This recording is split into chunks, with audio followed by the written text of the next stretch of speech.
mean, it's why in Paris, obviously, I don't live in a large apartment. You're looking at it in this, you can see the majority of where I live, which is why I go to the library often, more so even now than cafes, just because the library is the one place I know I will not be distracted in that sense.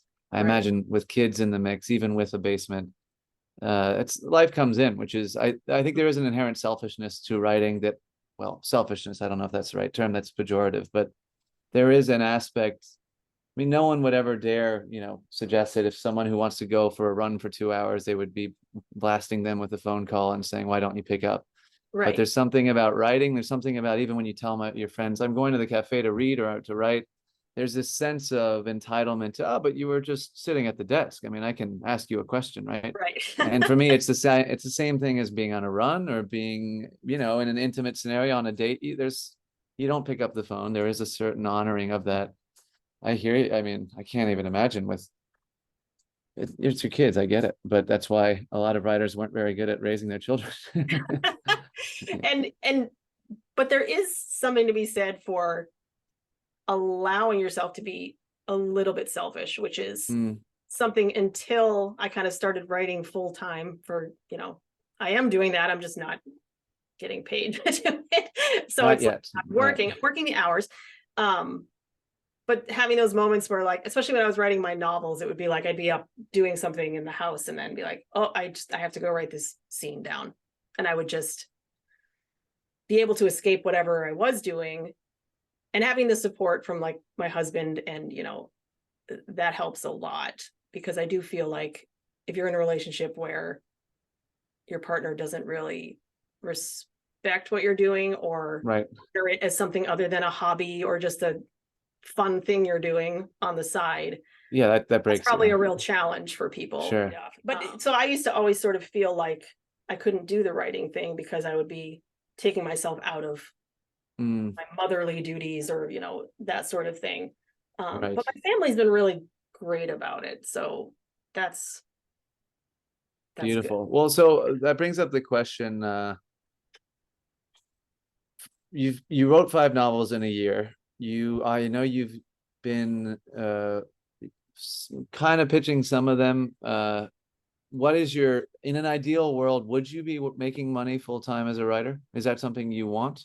I mean, and that would include, of course, maybe Substack, as well as having a advanced book deal, as well as maybe talking at the local library for $100 or whatever. This is, I think, one of these mythologies that I, in Paris at least, have seen the other side of because of some older writers. John Baxter, who writes on Substack, he's publishing his 45th book this year.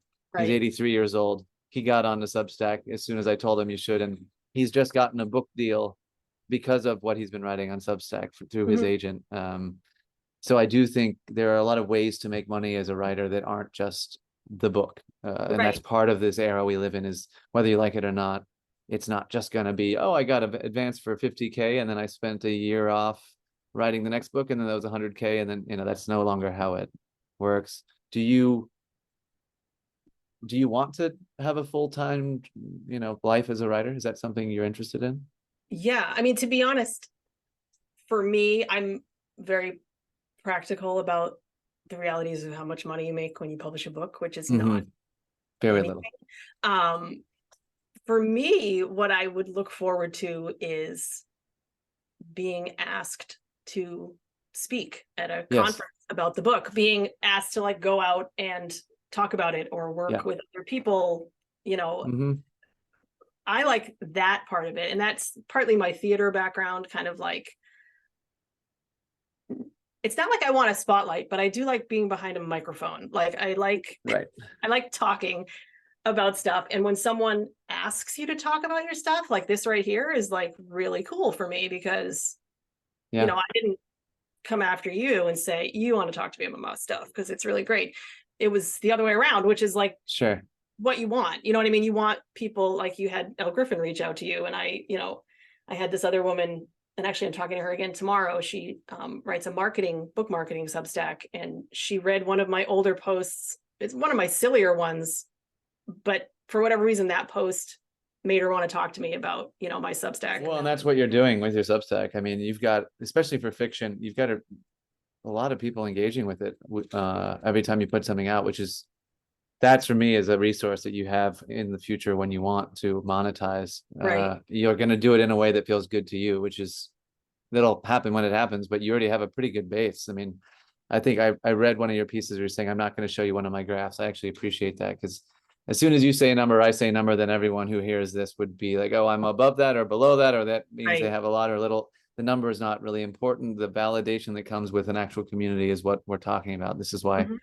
we're having this conversation. And that, I think that's the real value, is you realize, I mean, like I said, I'm very happy to and want to pay for art I care about, and that I think is actually valuable in an era where we get stacks of books of people who wrote books in the 19th and 20th centuries that I'm supposed to have read 3 times by now, and I still haven't read them. And Right.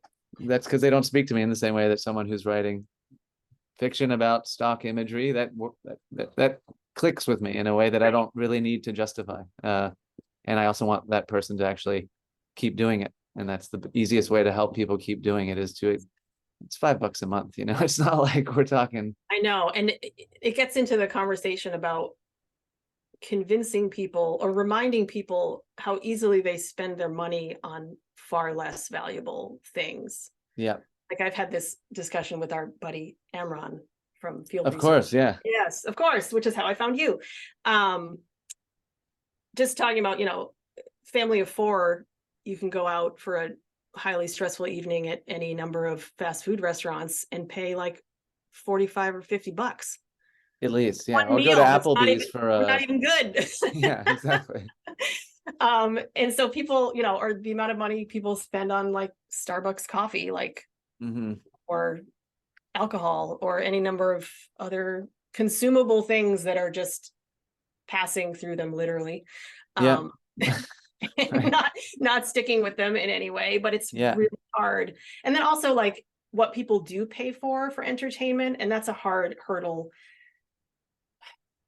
to either jump or be okay with not jumping, which is, are you creating the kind of content that people will just pay for? Yeah. People just for whatever reason latch on to, oh, here are 10 steps to getting what you want. Well, yeah, I want to know those 10 steps because I want that thing. But it's like, that's not the same as saying, here's a short story I wrote about a photograph. Like, it's just not the same product. Mm. And so I think it plays to people's desire to like be better, feel better, do better. And I'm not saying it's in a shady way, but it's marketing. You're marketing to a need. And what need does it is a fiction writer fulfilling other than, to entertain? Mm-hmm. But it's harder. It is, and it's also, yeah, it's a delicate question, because I really do feel that there is a fundamental difference in the work that you put out once you start putting it out in order to gain followers and to make more money. Right. And that is a constant battle literally every week for you, I imagine, as well as for me, of what I want to share or not, or what something did better than others in terms of how many little red hearts were Right. popping up on my feed. I do think what we're doing here, as far as writers in the world who are going to die one day and hope, as you've mentioned in a previous piece, to leave a little feather somewhere where someone might find it along the path. The things that resonate are the ones that come out of us without it even really being us. It's of us, but it's not, we didn't do it for any reason other. I mean, my experience with writing books has been like that. I wrote a book that I thought would work when I moved to Paris, and it was a piece of shit. And then I wrote a book that I didn't think anyone really cared about, but I needed to write it because I was missing my twin brother, and it was about male intimacy. And lo and behold, that's the book that gets published. Right. And I think that you hear that all the time, but this is the problem and the beauty of Substack, is it allows us to make money, but it also, because it is a for-profit model, it's going to always kind of uphold the people who are making the most profits. And that is not necessarily correlated with art that resonates. Likes doesn't mean resonance. It means likes, you know? It's easy to click a like and say, oh, that was a great paragraph. I mean, I think me and you both could agree. You can write a paragraph every week that is a really well-structured paragraph, and it's very easy to consume. People don't get bothered by that in their inbox. You can do that, and it's very valuable in a lot of ways from a literal monetary sense if you're making money off of it. But there's just a different style of writing that requires, I mean, and we're novelists in that sense. I don't actually believe serializing a novel on Substack is the way to do it these days. That's Right. just not the model for it. But NL writes well about this, of how fiction can or can't function on Substack. There's such an informational aspect to the ones that are most successful. But that's again why I think yours is particularly impressive, is because you're not promising anything more than something to lose oneself in for 5-10 minutes. Mm-hmm. And that's, I mean, that's art. That's that's why I'm calling you, you know. Well, and that's one thing too, I see a lot, because most of the first Substacks that I subscribed to were other fiction writers. I kind of got into the fictionistas crowd, which I'm still a part of. But that's just where a lot of my initial connections came from. But I do find that the people who are, have been at it about the same time as me, but are doing considerably better if you're looking at graphs and numbers, which I try not to. But they're also providing, I guess, a service element, like they're writing more instructive things, or or engagement threads, which are good. Trying to get people in, sort of talking about how they do a certain thing, and like giving each other like tips and whatever. And it's great if you can get something out of those. But again, I do think that's why those people they've sort of positioned themselves as sort of a resource. Yep. And that's one of the easiest ways to have a successful Substack is that, yeah, right. But that's why you keep on doing the gods work, or the aliens work, whoever we believe in, The robots work, not the robots work. I will not be doing the robots work. Yeah, right. We haven't gotten into the robot talk, but yeah. No, we haven't yet. I wanted to ask, to get back to that ego thing just briefly. When you are in a rut, you look for experience, grounding, and observation. You talk about going places.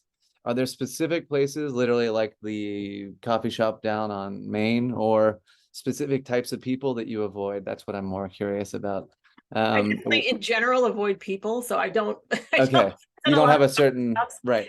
No, I go outside mostly, and yeah, there's a little pond near where I live. It's like a 2-minute drive, and I'll walk. There's a loop that goes all the way around. It's like a mile loop, and I'll do it 2 or 3 times. So I do that. How long is the walk if it's a 2-minute drive? The walk is well, it's a mile. It's like a loop, so it's a mile loop, and I'll usually do it at least twice. But you drive to the loop. I drive to the loop. Yeah, I could walk to it, but it's not a super. It's not a pleasant. It's one of those very fast roads where you can get hit by a truck. It's not even that. I should at some point try doing that, but not today because it's 98 degrees outside. But Jesus, really? In New Hampshire? Hot today. Yes, it's terribly hot. I mean, the basement always stays cool, but it's also really muggy down here. I have a dehumidifier that runs like 24 hours a day, and I just empty gallons of water out of the air. It's shocking. So yes, I don't have like and it's funny because we've been in this town and in this house for, I think it's going on 9 years. And I've never really found any places. Like when I was younger in my 20s, I had spots. I had, coffee places and library special cubby holes that I would go to. And I just like being at home. So I find that, and I think you have space at home. Yeah. Yes, I have space at home. Right. Which is great. So yeah, I know a lot of people don't. Like some people literally have a desk in their bedroom and they're trying to, write words while their kids are running around. And like I have my own little cave down here. But I also think the escape for me is partly physical and partly mental. Like what I've had to sort of teach myself is that when I get into the rut, I'm definitely going to get out, because at no point have I not gotten out. So it's kind of just reminding myself, and it never takes that long. Like that's the thing. I always think, I'm like, oh, I haven't written in 4 days. Like I'm done. Right. I just crumble away, never write anything again. And it's usually like the minute, it's kind of like that phrase. It's like, oh, the second you stop looking for something is when it shows up, of course. That missed sock or your car keys or whatever. So it kind of works a little bit like that. I'll just be out somewhere, or I'll just be folding laundry or cooking dinner, and something will just pop in my head as And something then worth you, writing. right. Yeah. And then you run down and put those words down. I try to, yes. Yeah. My idea here is that I don't want to do I just found a Substack with the active voice, which I guess is now maybe defunct, that podcast that they ran with the most famous writers.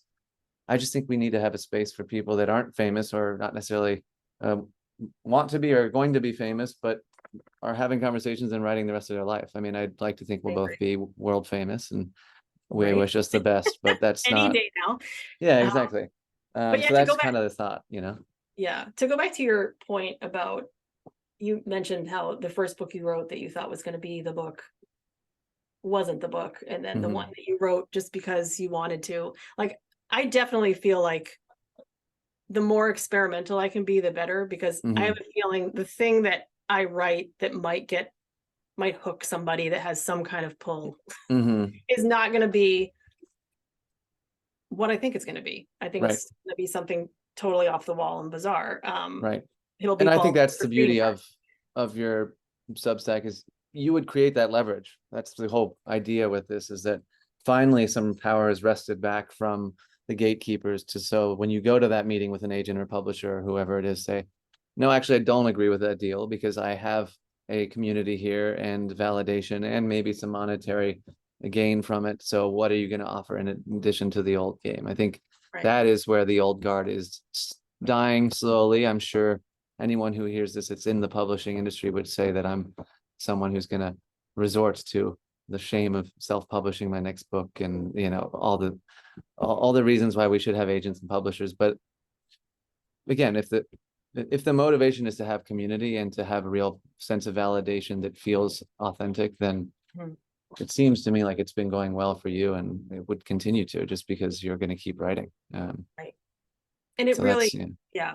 And when I really let myself think about it, it's nothing I've ever done has been about money, because if it was, I would have a lot more of it. Exactly, which is a great point. Yeah. So I don't want to come out and be like, I don't care about money, because then why would anyone pay me for my writing? Obviously it's drawing the line between, like, I don't want to come out and be like, I need this money because my grocery bill was $300 this week, and what the hell. Zyrtec is extremely expensive these days. It's the allergies are really bad. But also it's hard to say out loud, like, I'm making this stuff for you and you're consuming it. And it's just weird because you don't want to make people feel bad who don't want to pay for it. No, well, and that's really why.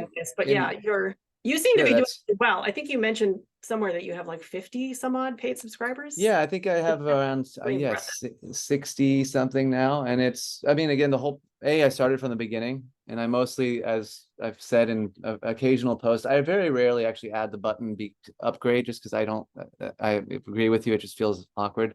I do think that if we aren't going to be the ones who say, in a system that values things generally with money, if we don't value it ourselves, and no one else is going to, and that's the baseline. It's not essential. I always am debating what I paywall and what I don't paywall, but the principle is less about, here's the secret access that only people who are going to pay me get access to, and more about, look, if you value this work and you enjoy it every week, then there is a very easy way in a capitalist system to show me that you enjoy that and you value it, because that's how capitalism works, is that you value with your money.